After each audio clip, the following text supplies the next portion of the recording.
السلام علیکم۔ رات کو وہ ان کے پاس کمرے میں سوتی تھی۔ وہ دلیا بنا کر کمرے میں آئی تو وہ گمسم سی بیٹھی ہوئی تھی۔ جب اس نے دلیا ان کے آگے رکھا تھا کیونکہ وہ کھانا نہیں کھا سکتی تھی، وہ انہیں کھلانے لگی تو وہ آگے سے بری طرح ہنسنے لگ پڑی۔ منال ہکی بکی سی ان کو دیکھنے لگی۔ اسی اثنا میں انہوں نے اس کے سر پر بہت بری طرح اٹیک کیا تھا، جس وجہ سے اس کا نماز اسٹائل دوپٹہ کھل گیا تھا۔ پھر وہ جنونی انداز میں اس کے بال کھینچنے لگ پڑی۔ اتنے برے انداز سے انہوں نے اس کے بال کھینچے تھے کہ منال سے چھڑانا مشکل ہو گیا تھا۔ وہ خود کو چھڑانے کی ناکام کوشش کرتی رہی لیکن انہوں نے نہیں چھوڑا تھا۔ منال کے سر پہ ٹیسیں اٹھنے لگ پڑی۔ اس کی چیخیں نکلی تھی۔ اس کے چیخ نکلنے کی دیر تھی جب بختی اماں بھاگ کر اندر آئیں۔ انہوں نے مشکل سے اسے چھڑوایا اور اسے کھینچ کر باہر لے گئی تھی اور دروازہ زور سے بند کر دیا۔ وہ برآمدے میں آتے ان کے گلے لگ کر خوب روئی تھی۔ اس کا جسم کانپنے لگ پڑا تھا۔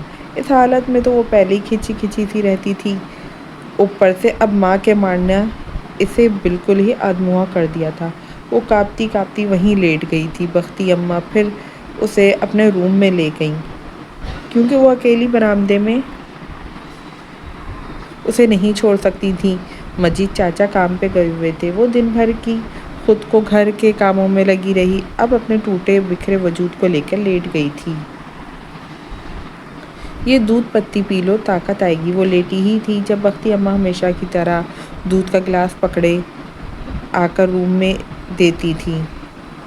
منال ان کو دیکھتی۔ وہ خود کچا دودھ پیتی اور مانو بھی کچا دودھ پینے کی عادی تھی۔ ایک دن انہوں نے اسے بھی دیا لیکن اس نے انکار کر دیا۔ ان کے بہت زیادہ اصرار پر ایک گھونٹ لیا تو اسے الٹی آ گئی تھی۔ اب وہ اسے روزانہ دودھ پتی دیتی تھی۔ کبھی کبھی اسے پینا نہیں ہوتا تھا تو وہ صحن میں درخت کے نیچے پڑی بلی کے برتن میں ڈال دیتی تھی۔ بختی اماں اس کی طبیعت کے پیش نظر بہت خیال رکھتی تھیں۔ ان کو اس پہ ترس آتا تھا کہ وہ پاگل ماں کے ہاتھوں بری طرح نشانہ بنی ہوئی تھی۔ اماں مانو کو میرے پاس لٹا دیں پلیز۔ وہ اس کے ہاتھ سے دودھ کا گلاس لے کے جا رہی تھیں جب اس نے آہستگی سے پکارا تھا، اپنی حالت دیکھو بچے، وہ تنگ کرے گی تمہیں۔ انہوں نے مڑ کے جواب دیا تھا، نہیں وہ چھوٹی بچی ہے، میں اس سے تنگ نہیں پڑتی بلکہ اس کے وجود سے سکون ملتا ہے مجھے، پلیز لٹا دینا۔ اس نے ملتجانہ لہجے میں کہا تھا تو انہوں نے مانو کو آہستگی سے اٹھا کے اس کے پاس لٹا دیا اور خود باہر چلی گئی تھیں۔ وہ آہستگی سے مانو کے سر پہ ہاتھ پھیرنے لگی۔ اس کے معصوم چہرے کو دیکھتے اس کے گال پہ پیار کیا تھا۔ وہ سوتے ہوئے کسمسائی تو منال نے آہستگی سے ہاتھ پیچھے کر لیے کہ وہ جاگ نہ جائے۔ وہ معصوم ابھی لاپرواہ تھی۔ یہ نہیں پتا تھا کہ ماں باپ کے بغیر زندگی کیسے مشکل سے گزرتی تھی۔ عمر کا یہ حصہ حسد، ہر غرض، ہر فکر سے پاک تھا۔ اسے نہیں پتا تھا کہ ماں باپ کا سر پر سایہ کیا چیز ہوتی ہے۔ اس کا مشغلہ اسکول جانا، کھانا پینا، مسجد میں سپارے پڑھنا تھا۔ وہ مٹی کے گھر بنانے، گڑیا کی رخصتی کرنے، وہ بھی خوابوں کی زندگی میں تھی۔ عمر بڑی ہو تو غم بھی بڑے ہو جاتے ہیں۔ اس کا پاؤں سے بنا مٹی کا گھر بنا دیکھ کر، اس کے ہاتھوں سے بنا مٹی کا گھر دیکھ کر منال کے دل میں ہوک سی اٹھتی تھی۔ اسے اب گھر کے معنی سمجھ آئے تھے کہ گھر کیا چیز ہے۔ ہر سوچ کو جھٹکتی سر پہ ہاتھ رکھ کے آنکھیں موند لی تھی۔ آنکھوں کے بند ہوتے ہی چھم سے حسنال بخت کا چہرہ آنکھوں کے سامنے آیا تھا۔ کبھی غصہ کرتے، کبھی مذاق کرتے، کبھی سرد رویے سے تو کبھی نرم رویے سے۔ وہ جتنا ماضی کے پیچھے چھڑاتی پھر بھی کوئی نہ کوئی سوچ اس کے آگے کسی پھن پھیلاتے ناک کی طرح کھڑی ہوتی۔ اس سوچ کی ہر تار ماضی سے جڑ جاتی۔ وہ اس تار کا کنیکشن جو ذرا سا غلط ہوا تو اسے عذاب کن تنہائیوں میں مبتلا کر گیا تھا جس سے اس کی روح میں آبلے پڑ جاتے۔ اس شخص کو دور کہیں پیچھے چھوڑ آئی تھی اور اب پیچھے مڑ کر وہ دیکھنا نہیں چاہتی تھی۔ حسنال بخت نامی باب اس کی زندگی سے کب کا ختم ہو گیا تھا۔ یہ نہیں تھا کہ وہ اسے یاد نہیں آتا تھا، وہ یاد آتا تھا، بہت بری طرح یاد آتا تھا۔ وہ اس شخص کو کم از کم اپنی زندگی میں بھول نہیں سکتی تھی۔ بھلا حسنال بخت بھی کوئی بھولنے والی شے تھی؟ وہ آنکھیں بند کرتی تو وہ شخص اسے سونے نہیں دیتا۔ اس کی نیندوں کو بری طرح رون کے رکھ دیا گیا تھا۔ اگر کبھی بھولے بھٹکے نیند آنکھوں میں بسیرا کر بھی لیتی تو وہ خوابوں میں لفظوں کے زہر پھینکتا ہوا نظر آتا تھا۔ سوتے جاگتے ہوئے اس کے حواس معطل رہتے تھے۔ وہ اس کے لیے لا علاج مرض بن گیا تھا۔ اس ستمگر کی یادیں ہی اس کی درد دوا تھیں۔ اس کے کانوں میں ہر روز ایک ہی گونج ہوتی کہ تم اور تمہاری ماں میرے بھائی کے قاتل ہو۔ وہ سوتے ہوئے اٹھ کر بیٹھ جاتی تھی، سوچوں میں پڑ جاتی تھی کہ روشنال بخت کیا پتہ زندہ تھا یا نہیں۔ یہ سوچیں ہر وقت ایک انجانے درد میں مبتلا رہتی تھی۔ وہ کبھی کبھی سوچتی کہ بچے کی پیدائش پہ اس کو موت آ جائے تو اس کی زندگی میں سکون آ جائے، کیونکہ حسنال بخت کے الفاظ چابک کی طرح اس کے دل پہ لگتے تھے۔ لیکن پھر اپنی کوکھ میں جنم لیتے اس کی نشانی کا سوچ کر اصرار کرتی کہ اس کی موت نے اس کی اولاد کے چہرے سے مسکراہٹ چھین لینی ہے، کہ کیسے وہ اس کے بعد اس کی طرح کمپلیکس میں زندگی گزارے گا۔ اس رات وہ کسی بھی طرح رک جاتی، لیکن اس نے سوچا تھا کہ حسنال تو بچے کی پیدائش اسے طلاق دے کر جینے کی آخری وجہ بھی چھین لے گا، اس لیے وہ خاموشی سے ماں کے ساتھ چلی آئی تھی۔ سیاہ تارکول پر گاڑی فراٹے بھر رہی تھی۔ رات اپنے پر بری طرح پھیلا چکی تھی۔ دونوں بھائی اپنی خاموشیوں میں الجھے ہوئے تھے۔ آخر اس خاموشی کو روشنال نے توڑا تھا۔ اب کہاں لے کے جاؤں بتاؤ روشنال بخت؟ اسٹیئرنگ پہ ہاتھ جمائے لمبی سڑک کو دیکھتے ایک نظر حسنال بخت کے بجھائے چہرے کو دیکھا، سنجیدگی سے بولا، جو کہ اس تاریکی کی عملی تصویر لگ رہا تھا۔ گھر لے چلیں بھائی، وہ اب مجھے کہیں نہیں ملے گی۔ میں نے اس کی ناقدری کی، خدا کی دی گئی نعمت کی ناشکری کی، تو وہ مجھے کیسے مل پائے گی؟ خدا ناقدروں کو بہت مہلت دیتا ہے، لیکن ایک وقت آتا ہے اس نعمت چھین جاتی ہے۔ میرے ساتھ بھی ایسا ہی ہوا ہے۔ حسنال بخت نا امید نہ ہو، اس رب نے ہجر لکھا ہے تو اس میں بھی کوئی مصلحت ہوگی۔ کیا پتہ اس نے تم سے منال کو کیوں چھینا، کیونکہ تم اس کے بعد میں ناقدری نہ کر سکو۔ روشنال نے اسے سمجھایا تھا۔ جدائی کا یہ روگ اس کے چہرے سے نظر آ رہا تھا۔ وہ دن بدن کمزور ہوتا جا رہا تھا۔ بخت، پتہ نہیں یہ بخت کب تک ہمارا ساتھ چھوڑے گا۔ اس بخت نے ہمیں کہیں کا نہیں چھوڑا۔ پتہ نہیں یہ نام ہمارے آباء و اجداد نے کیسے رکھ دیا ہے۔ یہ ضرور بتا کے جاتے کہ نیک بخت ہے یا بدبخت ہے۔ ہم صرف بخت نام کے ہی ہیں۔ دیکھیے گا ہماری بدبختی کی مثال ہماری نسلیں دیں گی۔ وہ یہ کہتے کہتے تنزیہ ہو چکا تھا۔ سوچ سمجھ کر بولا کرو، تم تو دنیا تسخیر کرنے کا ارادہ رکھتے تھے، اب اپنے مقصد پر رہے ہو، رو رہے ہو۔ روشنال نے ایک نظر پھر اس کے چہرے پر نظر ٹھہرا کر نگاہیں ونڈو اسکرین پر جما لی تھیں۔ جن کے منہ کے آگے ناکامی اور شکستہ محبتیں ٹھہر جاتی ہیں نا، ان کو پھر دنیا میں بیزار اور پھیکی لگنے لگتی ہے۔ میں آج دنیا کو تسخیر کرنے کی کوشش کروں نا تو نہیں کر سکتا، کیونکہ اس کی یادیں ہی فتح ہو جاتی ہیں۔ میں اب دنیا کی تسخیر کروں بھی تو کیا؟ وہ مجھے تسخیر کر گئی بھائی۔ وہ سر سیٹ پر ٹکاتے آنکھیں بند کر گیا۔ پھر روشنال نے کچھ کہنا مناسب نہ سمجھا گھر کی طرف ٹرن لیا تھا۔ پہلے آفس، پھر اس کے ساتھ منال کی تلاش۔ تھکن نے اس کی آنکھوں پہ ڈیرا جما لیا تھا۔ اب گھر جا کر آرام کرنا چاہتا تھا۔ اس کی رائٹ سائڈ پر درد ہونے لگا تھا۔ روزانہ کی بے پرواہی نے زخموں پہ ٹانکے ادھیڑ دیے تھے۔ حسنال بھائی، آپ ہی کا کچھ پتہ چلا؟ وہ سیڑھیوں پہ انہی کے انتظار میں کھڑی تھی، اس کو راستہ دیتے ایک دم سے پیچھے ہو کر ہر روز والا سوال دہرایا تھا۔ وہ سارے پتے ختم کر کے گئی ہے حسنال۔ میں روز اسے ڈھونڈنے کی کوشش کرتا ہوں، لیکن بری طرح ناکام ہو جاتا ہوں۔ ایسا لگتا ہے وہ منال نہیں، میری زندگی کی الجھی ہوئی پہیلی تھی، جسے میں جتنا سلجھاتا تھا وہ اتنا ہی الجھتی چلی جاتی تھی۔ وہ میرے ساتھ تھی، تب میں بس سکون رہتا تھا۔ اب وہ مجھ سے دور ہے، تب بھی مجھے سکون نہیں آتا۔ وہ یہ کہتے ایک دم سے چپ ہوا تھا۔ وہ ہر روز کی طرح نفی میں سر نہیں ہلا سکا، بلکہ دل کا درد بتا کے کوٹ کندھوں پہ لٹکاتا شکستہ قدموں سے چلا گیا تھا۔ کتنی بدبخت ہیں ہم دونوں بہنیں بھی، ایک دوسرے سے مل ہی نہیں سکیں۔ اس کی تسلی ہمیشہ کی طرح ادھوری ہی رہ گئی تھی۔ وہ اپنے بے ساختہ آنے والے امٹتے آنسو صاف کر رہی تھی جب روشنال نے قدم رکھا تھا۔ وہ بھی بہت تھکا ہوا لگ رہا تھا، اس کا آہستگی سے چلنا بتا رہا تھا وہ بہت تھک گیا ہے۔ وہ چلتا چلتا اس کے پاس آ کر رکا تھا۔ السلام علیکم۔ اس کو دیکھتے جلتی آنکھوں کو سکون ملا تھا۔ وعلیکم السلام، آپ کی طبیعت تو ٹھیک ہے نا؟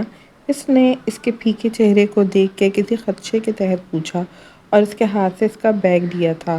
اس کو اپنے لیے پریشان دیکھ کر روشنال نے ایک دم سے اسے اپنے ساتھ لگایا تھا۔ طبیعت تو ٹھیک ہے لیکن کندھوں پہ مسلز پہ پرابلمس ہو رہی ہے بری طرح۔ وہ پین بھی بہت شدید قسم کا ہے۔ اس نے گردن کے پیچھے ہاتھ رکھ کے تھکے ہوئے لہجے میں جواب دیا تھا۔ ماں بابا کہاں ہیں؟ نظر نہیں آ رہے؟ اس نے ایک طائرانہ نظر لاؤنج پہ ڈالتے پوچھا تھا، کیونکہ وہ ہمیشہ نیچے ہی ہوتے تھے مگر آج نہیں تھے۔ وہ آغا جان کو ہاسپٹل لے کے گئے ہیں۔ اچانک سے ان کا شوگر اور بلڈ پریشر ہائی ہو گیا تھا، لیکن بڑے ابو کا فون آیا تھا، انہوں نے بتایا اب وہ ٹھیک ہے، ٹینشن کی کوئی بات نہیں تھی۔ وہ آہستہ آہستہ بتانے لگی تھی۔ اوہ، تبھی میں کہوں آج میری زوجہ میرے حصار میں اتنے پرسکون کیوں ہیں، ورنہ ہر روز ایک ہی ضد ہوتی، پلیز چھوڑیں مجھے، کوئی آ جائے گا۔ اس نے بالکل اس کے انداز میں کہا تھا۔ اچھا اب تو مجھے چھوڑیں، میں آپ کے لیے کھانا گرم کرنا ہے۔ وہ پیار سے اس کے بال بکھیرتی پیچھے ہوئی تھی، مگر روشنال کی گرفت سخت تھی۔ مجھے بھوک نہیں ہے، حسنال نے کچھ نہیں کھایا، اس کے لیے کھانا گرم کر دو، میں اسے کھلا کے آتا ہوں، یہ کہتا اسے کچن میں لے آیا تھا۔ میں اسے کھلا کر آتا ہوں، وہ یہ کہتا اسے کچن میں لے آیا تھا۔ آپ پہلے سکون سے بیٹھ کر پانی پی لیں، میں گرم کر دیتی ہوں کھانا۔ وہ اسے پانی کا گلاس تھماتی بولی اور خود کاؤنٹر کے پاس جا کے کھڑی ہوئی تھی تو روشنال نے سر ٹیبل پہ ٹکا لیا تھا۔ کچھ دیر بعد اشنال نے کھانا اس کے آگے رکھا تو وہ بازو پیچھے کرتا اٹھ کھڑا ہوا تھا۔ کچھ دیر بعد اس نے کھانا دیا تو وہ اس کے لیے کھانا لیتا چلا گیا۔ وہ منال کے بارے میں سوچتی رہی تھی اور 15 منٹ تو اسی سوچ میں بیت گیا تھا کہ اب وہ اس سے مل پائے گی یا نہیں، جب اس کے لیے چائے بنانے لگی تھی اور کچھ دیر بعد 2 کپ چائے کے اٹھاتے اوپر لے آئی تھی۔ سپرمین، وہ دروازہ پش کرتی اسے پکارتی ایک دم اندر آئی تھی، مگر اس کو بیڈ پہ اس طرح شرٹ اور بنیان سے بے نیاز دیکھا جو کوئی دعا اٹھانے کھڑا تھا۔ وہ ایک دم منہ پھیرتی سائیڈ بدل کے کھڑی ہوئی تھی۔ حد ہے آپ سے بھی، مطلب بندہ کچھ تو خیال کر لیتا ہے، وہ تب کر بولی تھی۔ ہاں واقعی تمہیں خیال کرنا چاہیے تھا کہ تمہیں ڈور ناک کر کے روم میں آنا چاہیے تھا، یوں شتر بے وہاں لڑکیوں کی طرح اندر نہیں آنا چاہیے تھا، روشنال نے اسے تپانے کے غرض سے کہا تھا۔ بھول گئے ہیں؟ یاد کراؤں آپ کو، آپ نے ہی کچھ دن پہلے کہا تھا کہ زوجم آئندہ ڈور ناک نہیں کرنا۔ آپ تو میرے دل کی ملکہ ہیں، بنا دستک کے گھس آیا کریں۔ اور ویسے بھی مجھے کیا پتا تھا آپ نے سلمان کی طرح ڈولے نکالے ہوں گے، پتہ ہوتا تو ساری رات نیچے بیٹھی رہتی، اوپر نہ آتی۔ اور ویسے بھی مجھے باڈی کی نمائش کرنے والے مرد سخت زہر لگتے ہیں۔ وہ اتنی غصہ ہو گئی تھی کہ سائڈ ٹیبل پہ چائے کا کپ پٹکتی غصہ اتارنے لگی تھی۔ صحیح کیترینہ کیف لگ رہی ہو، لگ رہا ہے کوئی شے دے مارو گی میرے سر پہ، اس کے لال چہرے کو مزے سے کہتا وہ اسے چڑھانے لگا۔ اب اتنی بھی ظالم نہیں ہوں، اس نے دوپٹہ سر پہ کرتے ہوئے کہا تھا۔ روشنال کو لگا وہ احتیاطی تدابیر باندھ رہی ہے، مطلب تھوڑی تھوڑی ظالم ہو، چلو اور کوئی چیز نہ مارو، آنکھ ہی مار لو۔ روشنال درد کو نظر انداز کرتا مسلسل اسے جی بھر کر دیکھنے کی خاطر بے تکی کی باتیں کر رہا تھا، جیسا نہ پرست کی فطرت کے خلاف تھا۔ اللہ پوچھے گا آپ سے، آپ مجھ معصوم کو تنگ کر رہے ہیں اور میں جا رہی ہوں نیچے، چائے پی لیجیے گا، وہ یہ کہہ کر جانے لگی تھی۔ اس کے یہ کہنے کی دیر تھی جب روشنال نے اس کے ہاتھ سے دوسرا کپ اٹھایا اور ٹرے اٹھاتی جانے لگی۔ بات سنو، اس نے صرف کہا ہی نہیں تھا بلکہ اس کی کلائی پکڑی تھی اور اپنے سے کچھ فاصلے پہ بٹھایا تھا۔ بیٹھو یہاں، مساج کرو میرے کندھوں پہ۔ وہ دوا اس کے ہاتھ میں تھماتا سنجیدہ ہو کر لیٹ گیا تھا۔ وہ لیٹ گیا تھا جب کہ اشنال دوا کو گھورنے لگی تھی۔ یہ مجھے نہیں کرنا آتا، آپ خود کریں، اور صاف لفظوں میں انکار نہیں کر سکی تھی تو اس لیے انڈائریکٹ کہا تھا۔ وہ اس شخص سے گھبرا گئی تھی اور اٹھ کھڑی ہوئی تھی۔ اس کا شوہر تھا، یہ کام کرنے میں وہ ہچکچاتی نہیں، لیکن وہ گھبرا ضرور گئی تھی، جس کا ریئیکشن اب روشنال دینے والا تھا۔ مجھے بھی کوئی شوق نہیں تھا، شدید قسم کا درد ہو رہا تھا، ڈاکٹر نے کہا تھا زخم کی وجہ سے کھچاؤ ہوگا، میں نے بھی سنی انسنی کر دی تھی، اب یہ وجہ سامنے آ رہی ہے۔ تم جانا چاہو تو جا سکتی ہو۔ یہ کہتے اٹھ کر اس نے وائٹ بنیان اٹھا لی تھی۔ میں نے انکار تو نہیں کیا، مجھے کرنا نہیں آتا اس لیے کہا تھا۔ میں کوشش کرتی ہوں، وہ اس کے بنیان پہ ہاتھ رکھتی بولی اور اس کے پاس بیٹھ گئی تھی۔ اسے لگا وہ ناراض ہو گیا ہے، اس میں اس بیچاری کی کوئی غلطی نہیں، وہ منہ بھی تو چھوٹی چھوٹی باتوں پر بنا لیتا تھا۔ Need and thank you. اس نے منہ بنا کر اس کا ہاتھ ہٹایا۔ اللہ جی، ہو گئی شروع ایموشنل بلیک میلنگ۔ وہ غصہ ہوئی اور بیٹھ کر اس کی مساج شروع کرنے لگی تھی۔ وہ ترم خان بن کر مساج تو کرنے لگی مگر ہاتھوں پہ لرزش ہونے لگی تھی۔ اس کے سانسوں کی تپش اور اس کی نگاہوں کا تلسم اس کے کام کو مشکل میں ڈال رہا تھا۔ وہ تھوڑی دیر خاموشی سے کرتی رہی، پھر ہاتھ دھونے کے لیے واش روم چلی گئی تھی۔ واپس آئی تو وہ اب قمیص پہن کر بیڈ کے ساتھ ٹیک لگا کر بیٹھ کر چائے پینے میں مصروف ہو چکا تھا۔ وہ سر سے دوپٹہ اتار کر آہستگی سے کمفرٹ کرتی دوسری سائڈ پر آ کے لیٹ گئی تھی۔ اس کی فینسی فیس ایکسپریشن دیکھ کر اسے لگا تھا وہ ناراض ہے، اس لیے پریشان ہی ہو گئی تھی۔ معصوم سا چہرہ مرجھا سا گیا تھا، وہ تو اس کے مضبوط پناہ میں سونے کی عادی تھی۔ کیا ہوا؟ منہ کیوں لٹکا ہوا ہے؟ اب تک تو بالکل ٹھیک تھی۔ وہ چائے کا کپ سائڈ پہ رکھتا اس کی طرف کھسک آیا اور اس کے اوپر جھک کر بولا، کچھ نہیں، بس نیند نہیں آ رہی تھی۔ وہ سر مزید بازوؤں میں دیے بولی، آئے گی بھی کیسے؟ بری عادتیں جو ڈالتی ہیں تمہیں۔ اس کے بالوں سے کھیلتا تلسم زدہ لہجے میں کہنے لگا تھا، لگتا ہے پچھتا رہے ہیں۔ ویسے میں نے نہیں کہا تھا بری عادتیں ڈالے مجھے۔ وہ اس کے ہاتھوں کو اپنے بالوں سے پرے کرتی غصہ ہوئی اور اس کے بالوں کو کھینچتی ہوئی بولی، ان دونوں میں صحیح ٹام اینڈ جیری والی حرکتیں پائی جاتی تھیں۔ لڑتے لڑتے ایسے ہو جاتے تھے جیسے دنیا میں محبت ان دونوں سے ہی شروع ہوئی ہو، اور ہنستے ہنستے ایسے لڑنے مرنے پر آمادہ ہو جاتے کہ نفرت کا لفظ ایجاد ان کے لیے کیا گیا ہو۔ 1 منٹ سے پہلے آنا ہے میرے پاس تو ٹھیک ہے، ورنہ میں… وہ جو دور ہو کر بیٹھا تھا اب آدھی ادھوری دھمکی دی تھی اس کو، ورنہ کیا کیا کر لیں گے بتائے تو صحیح۔ وہ اب کی بار رخ موڑتی غصے سے بولی تھی۔ روشنال اس کے پاس پھر کھسکا اور اب کی بار ایک زوردار بوسہ اس کے گال پہ دیا اور اسے مکمل بازوؤں کے حصار میں لے لیا تھا۔ روشنال ساکت سی ہو گئی تھی، اس کا دل دھک دھک کر رہا تھا۔ چھوڑیں، وہ اس کی گرفت سے نکلنے کی کوشش کر رہی تھی۔ وہ ضدی ہو جاتی تھی۔ اچھا اب بتائیں، آپ کیا کہہ رہی تھیں؟ کہ میں پچھتا رہا ہوں آپ کو غلط عادتیں ڈال کے، اور پھر کہہ رہی تھیں کہ میں کیا کر لوں گا، اور پھر سے اسے اپنی گرفت میں مضبوط کرتا ہوا بولا تھا،